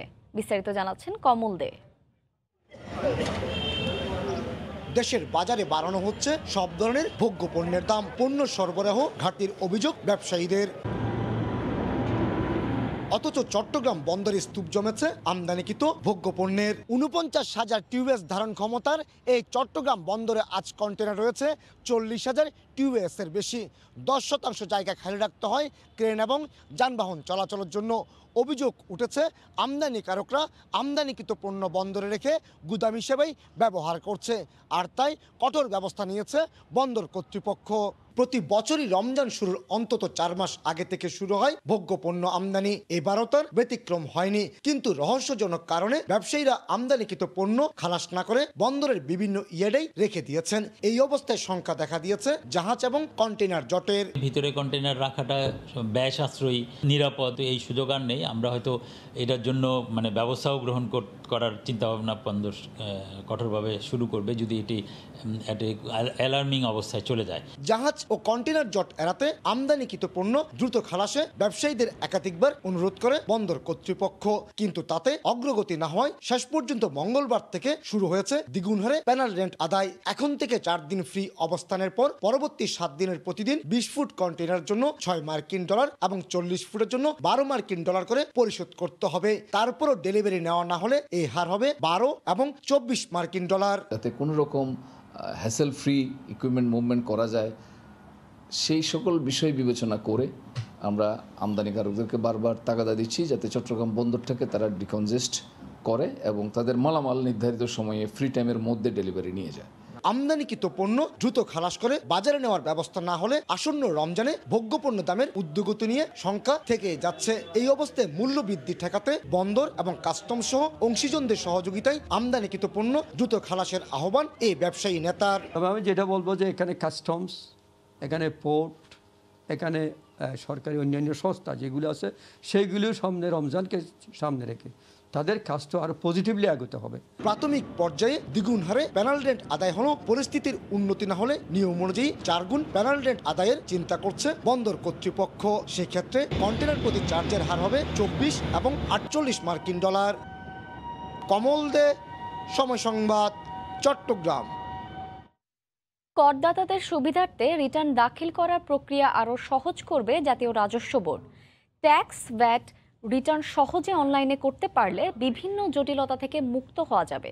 মঙ্গলবার 2021-22 অর্থবছর সামনে রেখে প্রাক বাজেট আলোচনায় এসব কথা বলেন রাজস্ব বোর্ডের আয়কর নীতি বিভাগের সদস্য আলমগীর হোসেন। অর্থবছর সামনে রেখে কর নীতি নিয়ে বিভিন্ন প্রস্তাবনা জমা দেন কয়েকটি সংগঠনের নেতৃবৃন্দ। প্রতি বছর বাড়ছে বাজেটের আকার। এই বিশাল অঙ্কের বাজেটের ব্যয় মেটাতে বাড়ছে রাজস্ব আহরণের চাপ, কিন্তু সে অনুপাতে করের আওতা বাড়ানো যাচ্ছে না। রিটার্ন দাখিল করার জটিলতা এড়াতে কর এড়িয়ে চলেন অনেকে। বিভিন্ন সময় অভিযোগ ওঠে নানা হয়রানিরও। তবে 2021-22 অর্থ বছর সামনে রেখে প্রাক বাজেট আলোচনায় রাজস্ব বোর্ডের সদস্য জানান রিটার্ন দাখিল করার প্রক্রিয়া আরও সহজ করা হবে। আমরা যদি অনলাইন রিটার্নগুলো ক্যাপচার করতে পারি বা মানুষকে করদাতাদেরকে অনলাইন রিটার্ন সাবমিট করতে উৎসাহিত করতে পারি, তাহলে কিন্তু আমার এই রিটার্ন অডিট সিলেকশন প্রসিডিউরটাও কিন্তু অটোমেটেড হয়ে যাবে। দিনভর Bharat Bangladesh chamber of commerce, China Bangladesh chamber, women chamber of commerce সহ বেশ কয়েকটি ব্যবসায়িক সংগঠন আগামী অর্থ বছরের জন্য বাজেট প্রস্তাবনা জমা দেন। উইমেন চেম্বারের পক্ষ থেকে নারীদের করমুক্ত আয়ের সীমা 3.5 লাখ থেকে বাড়িয়ে 4 লাখ টাকা, ভ্যাট 15% থেকে কমিয়ে 4% করার প্রস্তাব দেন। অডিট অটোমেশন, দ্বৈত কর প্রত্যাহার সহ আমদানি রপ্তানি ও কর নীতি কাঠামোর কিছু পরিবর্তনের প্রস্তাব দেয় চায়না বাংলাদেশ চেম্বার। মহামারী বা প্যান্ডামিকের সময় নারী উদ্যোক্তারা যেহেতু অনেক ক্ষতিগ্রস্ত হয়েছে, তাদেরকে যদি এই মুহূর্তে কিছু প্রণোদনা তো না, আপনারা যদি ভ্যাট ট্যাক্সের কিছু রেয়াত দেন, আবার কিন্তু এই নারী উদ্যোক্তারা পরে আপনাদেরকে পুষিয়ে দিবে। আমরা চেষ্টা করছি আমাদের চেম্বার থেকে যে বিভিন্নভাবে আমাদের বাংলাদেশি পণ্য তাদের ইন্ডাস্ট্রিতে কিভাবে এক্সপোর্ট করতে পারি সেই হিসেবে আমরা কাজ করার জন্য। আলাদা প্রস্তাবনায় মাদক বিরোধী সংগঠন আত্মা আরও শুল্ক হার বাড়িয়ে তামাক নিরুৎসাহিত করার প্রস্তাব দেয়। আপনাদের দিক থেকে পদক্ষেপ সেটি। সানবীর রূপল, সময় সংবাদ, ঢাকা। শিক্ষার আলো ছড়াতে হবে সর্বজনে। এ ব্রত নিয়ে মাগুরার মোহাম্মদপুর উপজেলার প্রত্যন্ত জনপদে কাজ করে যাচ্ছেন এক শিক্ষক। শুনতে বেশ সাধারণ মনে হলেও বাস্তবে তা অসাধারণ এবং অভাবনীয় বটে। কেননা বেশ কয়েকটি গ্রামে কেবলমাত্র নামমাত্র সম্মানের বিনিময়ে কখনো বিনামূল্যে পাঠদান করেন প্রায় 2 যুগ ধরে। বয়স 70 বছর পেরিয়ে গেলেও অবিরাম ছুটে চলা এই শিক্ষকের নাম ফখরুল আলম। জেলা প্রতিনিধি বিশ্বজিৎ বাপির পাঠানো তথ্য ও ছবি নিয়ে রিপোর্ট। সূর্যোদয়ের মাধ্যমে আরেকটি সকাল এসেছে মানে শিক্ষার আলো হাতে অপেক্ষা করছেন বর্ষিয়ান শিক্ষক ফখরুল আলম। আশপাশের বাড়ির শিশুরা পড়তে এসেছে তার কাছে। নিজ ঘরই যেন বিদ্যালয়ে রূপ নেয় দিনের প্রথম ভাগে। মাসিক পড়ায়নি এই জন্য, কারণ 1 মাস পরে যদি আমি টাকাটা পাই তাহলে সেই টাকা পর্যন্ত আমার পরিবার চালানো খুবই কষ্ট। সময়টা তখন এমনই সংকটাপন্ন ছিল। ঘরের পর্ব সেরে এবার যেতে হবে দূর গ্রামে। চলার বাহনে লেখাগুলো দেখে দৃষ্টি আকর্ষিত হয় সবারই। প্রিয় শিক্ষকের উপস্থিতি মানেই হলো আনন্দের মাধ্যমে শিক্ষা গ্রহণের সুযোগ। অভাবনীয় কম সম্মানের বিনিময়ে জ্ঞানের আলো জ্বালান তিনি। চার কলম দেয়, চকলেট দেয়, বিস্কিট দেয়। ভোরবেলা এসে পড়ে চলে যায়, কোনো টাকা পয়সা নেই না। ওনাকে যখন ফোন দিন তখন এসে 10 টাকা 20 টাকায় পড়ায়। 1998 সালে একটি বেসরকারি প্রতিষ্ঠান থেকে অবসর নেয়ার পর পেশা ও সেবা দুটোরই মাধ্যম শিক্ষকতা। যেখানে যাই সবাই সুনাম বলে, খুব ভালো লাগে শুনতে। বাট আমার পড়ালেখার ক্ষেত্রেও ওনার যথেষ্ট ভূমিকা আছে। সে যে পরিশ্রম করে লেখাপড়া শিখাইছে, মানে এটা অতুলনীয়। আমি 40 থেকে 50 মাইল পথ আমি বাইসাইকেলে ঘুরে বেড়াই। হয় আমি একটা মোটরসাইকেল যে ইউজ করে বিভিন্ন জায়গায় যাবো বেড়াবো, সেভাবে আমি পারি না, কারণ আমি দরিদ্র। জনপ্রতিনিধি ও শিক্ষা কর্মকর্তা প্রয়োজনীয় পদক্ষেপের আশ্বাস দিয়েছেন। এরকম কতগুলো মানুষের জন্ম হলে আমার বিশ্বাস যে আগামী 10 বছরের মধ্যে আমরা শিক্ষায় একটা বিপ্লব ঘটাতে পারব। শিক্ষা বিভাগের পক্ষ থেকে কোনো কিছু করার প্রয়োজন হয় সেটা আমরা করার জন্য সর্বোচ্চ চেষ্টা করব। ফখরুল আলমের দাবি, সামর্থ্য থাকলে বিনা বেতনে পড়াতেন তিনি। সময় সংবাদ, মাগুরা। জীবন জীবিকা নিয়ে চরম চ্যালেঞ্জের মুখে মুজিব শতবর্ষে প্রধানমন্ত্রীর উপহারের ঘর পায় দরিদ্র পরিবারগুলো। চিরচেনা বাসস্থান ও কর্মসংস্থান ছেড়ে এসে নতুন চ্যালেঞ্জ মোকাবেলায় দিনরাত চেষ্টা করছেন তারা। তাদের অভিযোগ, প্রতিশ্রুতি বাস্তবায়ন না হয় তারা মানবেতর জীবনযাপনে বাধ্য হচ্ছেন। অবশ্য জেলা প্রশাসন বলছে, আশ্রয় পাওয়া পরিবারগুলোকে প্রশিক্ষণ সহ কর্মসংস্থানে সব ধরনের সহযোগিতা করা হবে। যশোর থেকে আবুল কালাম আজাদের ছবি ও জুয়েল মৃধার তথ্যে রিপোর্ট। যশোর সদর উপজেলার ভাইনা নদীর তীরে পরিবার নিয়ে থাকতেন লক্ষ্মীকান্ত পারই। নদীতে মাছ ধরে ও পরের জমিতে কাজ করে সংসার চালাতেন তিনি। ভূমিহীনের দুঃখ লাঘবে সরকারের অনুগ্রহে ঘর পেয়েছেন তিনি, কিন্তু নতুন সেই ঘরে আগের স্বাচ্ছন্দ্য নেই। জীবিকার অবলম্বন নদী ছেড়ে ডাঙার অধিবাসী হওয়ায় আয় রোজগারও তেমন নেই। শুধু লক্ষ্মীকান্ত নয়, এই আশ্রয় প্রকল্পের সব ঘরের বাসিন্দাদের একই অবস্থা। এছাড়া নতুন অচেনা জায়গায় রাতে ভুতুরে পরিবেশে বসবাস করতে বাধ্য হচ্ছেন তারা, কারণ প্রকল্পে বৈদ্যুতিক পিলার স্থাপন করা হলেও ঘরের সঙ্গে দেয়া হয়নি সংযোগ। মাছ টাছ মেরে আমাকে সংসার চালাচ্ছিলাম, এখানে এসে শুকনো জায়গা, কেউ কাজে মাঝে নিচ্ছে না, এখানে মাছ টাছ মারতে পারতেছি না, খুব কষ্টের মধ্যে আছি। আমাদের এখানে কারেন্ট নেই, ধরো 30-40 ঘর এসেছে, এখানে অন্ধকারে যাওয়া যায় না, বাইরে যাওয়া যায় না। আমরা এক জায়গাতে এক জায়গায় আইসি, দেখা যাচ্ছে ওই জায়গায় এক কাজ করে খেতাম, এখানে আমরা কি কাজ করে খাবো? এক জায়গায় আসলে তো আমাদের লোকজনের চেনে না, কাজে নেবে না আমাদের। আমি সেলাই মেশিন চালাতে জানতাম, টুকটাক আপনার শিল্প কাজ জানি হাতের, তাই এখানে এসে কিছুই পাচ্ছি না। ঘর পাওয়াদের দাবি, যে পরিমাণ জমি ও সুবিধাদি দেওয়ার কথা তা তারা পাননি। আমাদের ঘর ছোট, তারপরে আমরা মানুষ মেলাম। এখানে একটা লাইট পোস্টে লাইট দিলি রাত্রে বাচ্চা কাচ্চা অন্ধকারে ভয়তে বেরোতে পারে না। জেলা প্রশাসন বলছে, আশ্রয় পাওয়া পরিবারগুলোকে প্রশিক্ষণ সহ কর্মসংস্থানে সব ধরনের সহযোগিতা করা হবে। আমরা পর্যায়ক্রমে করছি এবং সংশ্লিষ্ট যে সমস্ত সরকারি দপ্তর আছে তারা সেটি নিয়ে কাজ করছে। সকলে যে কাজের জন্য চ্যালেঞ্জের মুখে পড়েছে তা নয়, আমরা মোটামুটি গ্রোথ সেন্টারের কাছে কর্মসংস্থান আছে যে সমস্ত এলাকায়, তার কাছাকাছি তাদেরকে জমি এবং ঘর দেওয়ার চেষ্টা করেছি। জেলা ত্রাণ ও পুনর্বাসন অফিসের তথ্য মতে, যশোরের প্রথম ধাপে 1073টি ভূমিহীন দরিদ্র পরিবার প্রধানমন্ত্রীর উপহার হিসেবে জমি ও ঘর পেয়েছেন। সময় সংবাদ, যশোর। স্বাস্থ্যমন্ত্রী জাহিদ মালেক বলেছেন, প্রতি বছর যক্ষ্মায় মৃত্যু 70,000 থেকে 36,000-এ নেমে এসেছে। তবে 36,000 মৃত্যুও কাঙ্ক্ষিত নয়। গতকাল বিকেলে হোটেল র্যাডিসনে জাতীয় যক্ষ্মা কর্মসূচি উপলক্ষে আলোচনা সভায় একথা বলেন তিনি। আগে 70,000 মৃত্যু হতো বাংলাদেশে, সেটা নেমে এখন 36,000-এ নেমে এসেছে। কিন্তু আমরা তো 36,000 মৃত্যু আমাদের কাছে অ্যাকসেপ্টেবল না। প্রত্যেক বছরে 1 লক্ষেরও বেশি, 1.5 লক্ষের মতো নতুন রোগী যুক্ত হয়ে যায়, কিন্তু আমাদের ডিটেকশনের হার, শনাক্তের হারটা এখনো কম আছে। এখনো অনেক লোক চিকিৎসার বাইরে আছে যারা শনাক্ত হয় নাই। কাজেই এই শনাক্তর হারটা আমাদের বাড়াতে হবে, তবেই চিকিৎসা দেওয়া যাবে। নারীর প্রতি সহিংসতা প্রতিরোধে জনসচেতনতার লক্ষ্যে ঝিনাইদহে সাইকেল র্যালি অনুষ্ঠিত হয়েছে। গতকাল সকালে সদর উপজেলার কালীচরণপুর ইউনিয়ন পরিষদ চত্বর থেকে সাইকেল র্যালি বের করা হয়। এতে অর্ধশত স্কুল ছাত্রী অংশ নেয়। র্যালিটি বিভিন্ন গ্রাম ঘুরে আবারও সেখানে গিয়ে শেষ হয়। পরে সংক্ষিপ্ত আলোচনা সভায় বক্তব্য রাখেন স্থানীয় জনপ্রতিনিধি সহ অনেকে। এ সময় নারীর প্রতি সহিংসতা প্রতিরোধে সবাইকে সচেতন হওয়ার আহ্বান জানানো হয়। জাটকা সংরক্ষণে নৌ পুলিশের নিয়মিত অভিযানে আজও জব্দ করা হয়েছে বিপুল পরিমাণ কারেন্ট জাল সহ মাছ ধরার নৌকা। তবে অভিযুক্ত জেলেরা পালিয়ে যাওয়ায় কাউকে আটক করা যায়নি। নৌ পুলিশ জানায়, নিয়মিত অভিযানের অংশ হিসেবে গতকাল ভোর থেকেই চাঁদপুরের পদ্মা ও মেঘনার বিভিন্ন পয়েন্টে অভিযান চালানো হয়। এক পর্যায়ে পদ্মা নদীর লক্ষ্মীচর এলাকায় নিষেধাজ্ঞা অমান্য করে বেশ কিছু জেলেকে মাছ শিকার করতে দেখা যায়। পুলিশকে দেখে জাল নৌকা ফেলে পালিয়ে যায় তারা। ঘটনাস্থল থেকে জব্দ করা হয় বিপুল পরিমাণ জাল সহ মাছ ধরার নৌকা। 1 মার্চ থেকে গত 8 দিনে প্রায় 20 লাখ মিটার জাল, 1400 কেজি জাটকা ও মাছ ধরার নৌকা সহ 40 জেলেকে আটক করে আইনশৃঙ্খলা রক্ষা বাহিনী। গাজীপুরে অজানা এক রহস্যপুরী গ্রন্থের মোড়ক উন্মোচন করেছেন কথাসাহিত্যিক সেলিনা হোসেন। গতকাল দুপুরে শ্রীপুরের 12তোপা স্কুল মাঠে জয়নুল আবেদিন স্বপনের লেখা কিশোরদের নিয়ে উপন্যাস থেকে আলোচনা করা হয়। এ সময় শিক্ষার্থীদের দেশ ও মানুষের কল্যাণে নিজেদের প্রস্তুত করার আহ্বান করে স্বাধীনতা পদকপ্রাপ্ত কথাসাহিত্যিক সেলিনা হোসেন। অনুষ্ঠানে উপস্থিত ছিলেন কবি ইজাজ আহমেদ মিলন ও অধ্যাপক অসীম বিভাকর।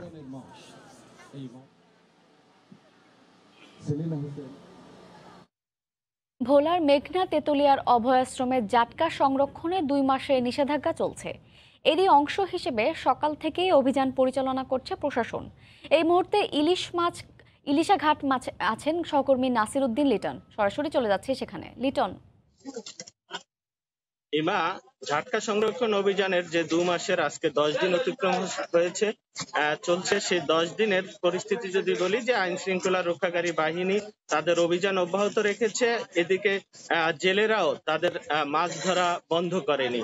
যেমন আইন শৃঙ্খলা রক্ষাকারী বাহিনী যে যে এলাকাগুলোতে মাছ ধরছে সেই এলাকাগুলোতে যখন অভিযান চালায় তখন জেলেরা কিছুটা মাছ ধরা থেকে বিরত থাকে। তারা চলে যাওয়ার পর দেখা গেছে যে আবারও তারা মাছ ধরা শুরু করে। তো এই 10 দিনের শেষ দিকে এসে আজকে কিন্তু আমরা এরকমটাই দেখতে পেয়েছি ভোলার মেঘনা তেতুলিয়া নদীতে। আমি এখন রয়েছি উত্তর ভোলার ইলিশা মাছঘাট এলাকায়। এখানে আমরা খুব ভোর থেকে রয়েছি। এখানে এসে আমরা নদীতে অসংখ্য জেলে নৌকা ট্রলার দেখেছি যে যারা মাছ ধরছে এখনো আমরা দেখতে পাচ্ছি। এখানে যে ঘাটটি রয়েছে এই ঘাটটিতেও মাছ বেচা কিনা হতে দেখেছি, তবে সেটা স্বাভাবিক সময়ের চেয়ে কিছুটা কম। আর জেলের এই আইন অমান্য করে যে মাছ ধরছে তার সংখ্যাও আগের তুলনায় কিছুটা কম, তবে সময় যত যাচ্ছে এই সংখ্যাও তত বাড়ছে। আমরা যদি অভিযানের ফলাফলের কথা বলি যে এ পর্যন্ত পুলিশ, কোস্টগার্ড, মৎস্য বিভাগ যৌথ অভিযান চালিয়ে 144 জন জেলেকে আইন অমান্য করার দায়ে আটক করেছে। এর মধ্যে 1 বছর সহ 1 বছর সাজা দিয়েছেন 95 জন জেলেকে, জরিমানা করেছেন 49 জন জেলেকে, যাদের কাছ থেকে আদায় করা হয়েছে জরিমানা বাবদ 1,61,500 টাকা। জাল আটক করা হয়েছে 2,10,00,000 মিটার। ইলিশ পেয়েছে প্রায় 1.5 মেট্রিক টন। বেহুন্দি জাল আটক করেছে 48টি, ট্রলার রয়েছে 5টি। তো এই অভিযানের যে ফলাফল, সেই ফলাফল তারা অব্যাহত রাখার জন্য, জাল জেলে মুক্ত রাখার জন্য তারা যে চেষ্টা চালিয়ে যাচ্ছে, তাদের চেষ্টা এখন প্রথম দিকে যেরকম ছিল সেটার তুলনায় এখন কিছুটা কমে এসেছে। তারাও অভিযান পরিচালনা করতে করতে হয় এখন কমিয়ে দিয়েছে, এরকম স্থানীয়দের কাছ থেকে আমরা জানতে পেরেছি। আর নদীর পরিস্থিতি যদি বলি, আসলে যে পরিমাণ মেঘনা তেতুলিয়া নদীতে অভয়াশ্রম 190 কিলোমিটার, এই এলাকাটা সার্বক্ষণিক নজরদারির মধ্যে রাখা আইন শৃঙ্খলা রক্ষাকারী বাহিনী এবং মৎস্য বিভাগের যে পরিমাণ জনবল এবং নৌযান দরকার, জলযান দরকার, সেইটা তাদের নেই। তারা আসলে রোটেশন পদ্ধতিতে দিনে 1বার বা 2বার অভিযান পরিচালনা করছে। তো এই অভিযান পরিচালনা করতে গিয়ে যে সমস্যাটা হচ্ছে যে তারা যে এলাকাটায় থাকছে সেই এলাকাটায় জেলেরা যতটা সতর্ক থাকছে, তারা চলে যাওয়ার পরে কিন্তু জেলেরা সেই সতর্কতা থাকছে না। আর মাছঘাটগুলোতেও অনেকটা বেচা কিনা ওপেন, তারা নিজেদের মতো করে বেচা কিনা করছে। তো এ ছিল ভোলার মেঘনা তেতুলিয়ার ঝাটকা সংরক্ষণ অভিযানের সর্বশেষ খবর আমার কাছে। ইমা। ভোলা জেলায় জাটকা সংরক্ষণ অভিযানের সর্বশেষ খবর জানাচ্ছিলেন সহকর্মী নাসির উদ্দিন উজ্জ্বল। আলু উৎপাদনের শীর্ষ জেলা মুন্সিগঞ্জে আলু তোলা শুরু হয়ে গেছে। মার্চ মাসের বাকি 3 সপ্তাহ জুড়ে থাকবে এমন কর্মযজ্ঞ। ফলন ভালো হওয়ার পরও কৃষকের মুখে হাসি নেই। দর পড়ে যাওয়ায় এখন বিপাকে তারা। আলুর জরুরি রফতানির দাবি কৃষকের। বিস্তারিত নাসির উদ্দিন উজ্জ্বলের রিপোর্টে। লাঙল চালাতেই বেরিয়ে আসছে আলু আর আলু। জমিতে লাল ও সাদা আলুর বিশাল সমারোহ। রোপণের মাত্র 90 দিনের মাথায় মাটির নিচে ফলেছে সোনার ফসল। গাছ সরিয়ে দিয়ে টানা হয় লাঙল। এরপরই আলু তুলে নিয়ে স্তূপ করে রাখা হয়। এখান থেকে বিক্রি হলেও নেই ক্রেতার আনাগোনা। আলুর দর পড়ে যাওয়ায় বাম্পার ফলনের পরও দুশ্চিন্তায় কৃষক। অগ্রিম বেচছি আর টাকা আনছি, এনতে হ্যাগো দিলে আমাকে কিছু থাকে না, যে আমাকে তো মরণ। দাম কম, 500 টাকা উঠবে আমাকে খরচ, 500 টাকা মন বেচলে আমাকে লস। আলু চাষে উৎপাদন ভালো, কিন্তু মূল্য অনেক কম।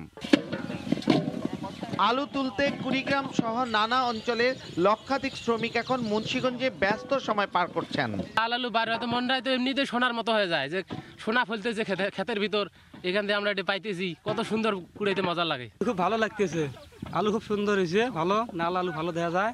প্রতি কেজি আলুর গড় উৎপাদন খরচ প্রায় 12 টাকা, আর বর্তমান বাজার মূল্যই 11 থেকে 12.5 টাকা। এই বছর আবহাওয়া অনুকূলে থাকায় বিগত কয়েক যুগের তুলনায় আলুর ফলন এবং কৃষকের খরচ অনেকটা কমে আসছে, পাশাপাশি আলুর ফলন বৃদ্ধি পেয়েছে। মুন্সিগঞ্জের সচল 68 হিমাগারের ধারণ ক্ষমতা 5.5 লাখ মেট্রিক টন, যা উৎপাদনের অর্ধেকেরও কম। তাই আলুর বহুমুখী ব্যবহার ও জরুরি রপ্তানির দাবি কৃষকের। কৃষি বিভাগ জানিয়েছে জেলায় 37,850 হেক্টর জমি থেকে প্রায় 13 লাখ মেট্রিক টন আলু উৎপাদন হবে। নাসির উদ্দিন উজ্জ্বল, সময় সংবাদ, মুন্সিগঞ্জ। মুন্সিগঞ্জের হামিদপুরে ক্যাপসিকাম সহ নানা জাতের সবজির চাষ করে লাভবান হয়েছেন কৃষক কামরুল হাসান।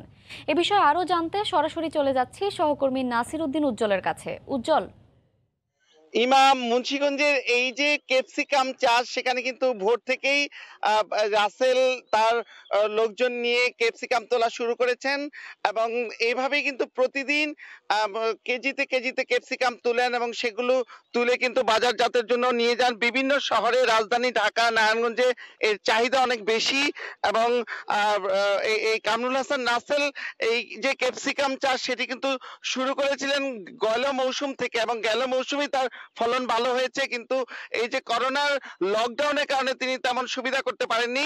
কিন্তু এবছরও কিন্তু তিনি এখানে 52% জমির উপরে এই ক্যাপসিকাম চাষ করেছেন এবং চাষ করে কিন্তু তিনি সফল।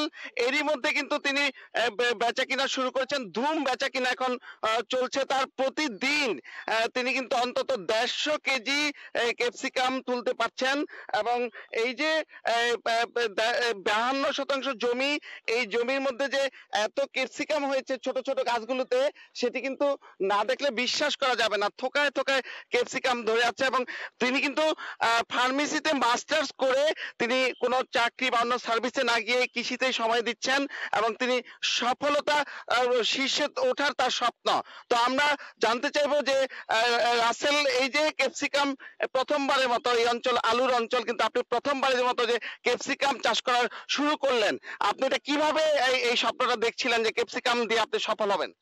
আসলে ক্যাপসিকাম দিয়ে যে সফল হব ব্যাপারটা তেমন না। ব্যাপারটা হচ্ছে আমরা এখানে একেবারে যুগ যুগান্তর ধরে আমরা আলু চাষ করছি। তো আলু চাষে দেখা গেছে গত কয়েক বছর আমরা ক্রমাগত লোকসানের সম্মুখীন হচ্ছিলাম। তো আমি বিকল্প কোনো কিছুর চেষ্টা করেছিলাম। তো তখন বিকল্প কোনো কিছু খুঁজতে গিয়ে তখন আমার সামনে আসলো যে ক্যাপসিকাম, এটা করা যায় কিনা। তো দেখলাম যে এই অঞ্চলে মরিচটা ভালো হয়, মরিচটা যদিও সবাই করে না কিন্তু ভালো হয়। তো ক্যাপসিকাম তো ওই মোটামুটি একই পরিবারের, তো চিন্তা করলাম যে ক্যাপসিকাম হয়তো বা ভালো হবে। তো এই কারণে যারা বাংলাদেশে ক্যাপসিকাম চাষে সফলতা পেয়েছেন ইতিমধ্যেই, তো তাদের সাথে যোগাযোগ করার চেষ্টা করলাম তাদের অঞ্চল। ধন্যবাদ। এই যে তিনি একটা উদ্ভাবনী নতুন একটা ফসল এই অঞ্চলে নিয়ে আসছেন সেই বিষয়ে বলছিলেন এবং তার যে এই ক্যাপসিকাম চাষ, এই চাষটা দেখে কিন্তু আবার আশেপাশেও কিন্তু এটি চাষ করার চেষ্টা চলছে এবং এই জেলায় আরেকজন চাষি কিন্তু এই রাসেলের যে অনুকরণ করবার চেষ্টা করছে, সেও একটি 14% জমির উপরে ক্যাপসিকাম চাষ করেছেন। কিন্তু এই যে মুন্সিগঞ্জের এই অঞ্চলটি, সেই অঞ্চলে যে ক্যাপসিকাম চাষ এখন জনপ্রিয় হয়ে উঠছে এবং যেই ক্যাপসিকাম এখানে রোগ প্রতিষেধক হিসাবে, ক্যান্সারের প্রতিষেধক এবং যেটি নানা রকম রোগ প্রতিরোধ হিসাবে জনপ্রিয়তা অর্জন করছে, যেই সবজিটি সেটি বিশ্বের মতো বাংলাদেশও কিন্তু জনপ্রিয় হচ্ছে এবং রাসেল সেই স্বপ্নটি কিন্তু তার এই অঞ্চলে প্রথম তিনি শুরু করে এটিকে ছড়িয়ে দিতে চান। এই ছিল ক্যাপসিকাম চাষের সর্বশেষ। ইমা, মুন্সিগঞ্জ থেকে ক্যাপসিকাম চাষের সবশেষ খবর জানাচ্ছিলেন সহকর্মী নাসির উদ্দিন উজ্জ্বল। নিউজিল্যান্ডে আজ শেষ হয়েছে বাংলাদেশ ক্রিকেট দলের কোয়ারেন্টাইন পর্ব। 5 দিনের অনুশীলনের জন্য বুধবার বিকেলে কুইন্সটাউনে যাবে পুরো দল। তার আগে চতুর্থ দফায় দলের সবাই করোনা টেস্টে নেগেটিভ হয়েছেন। নিউজিল্যান্ড সফরে কুইন্সটাউনে প্রথমবারের মতো দলীয় অনুশীলন করবে টাইগাররা, এমনটাই নিশ্চিত করেছে টিম ম্যানেজমেন্ট।